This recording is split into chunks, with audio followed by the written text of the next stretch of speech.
Kaixo, Beñat Iturrioz naiz eta pelikula bat egin dut.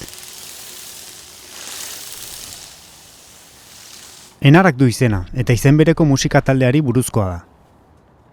Bueno, filma ez dut guztiz bukatu, baina fotograma batzuk erakutsi aldizkizuet.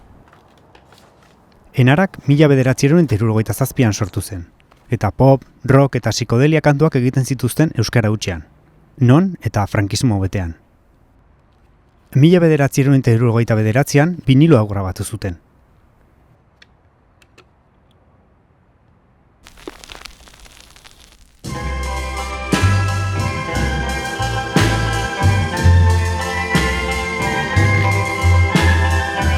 Bost urtetan zehar hainbat kontzertu eman zituzten Euskal Herrian zehar, baina guztietan esanguratsuena 1971an Larraitzen jo zutena izan zen.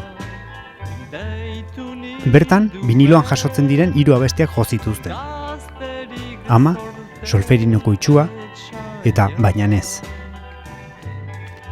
Jaialdi hartan zerbait gertatu zen, eta ondoren, Enarak betirako desagertu zen.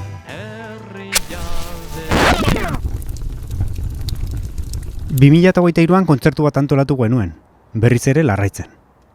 Eta bertan, 3 musika taldek Enaraken bertsio bana jo zituzten. Amorante,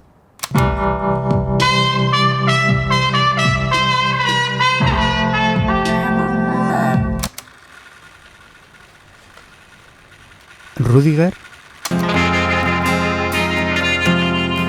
Gau ilunean zerua eta Lier.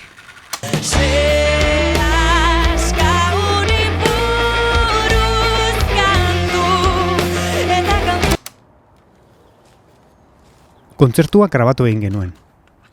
Grabazio hau eta Enaraken vinilo zaharra baturik disko berri bat kaleratu dugu. Disko hauxe.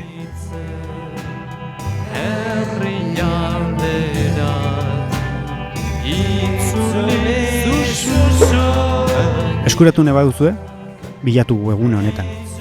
Edo hemen, nonbait.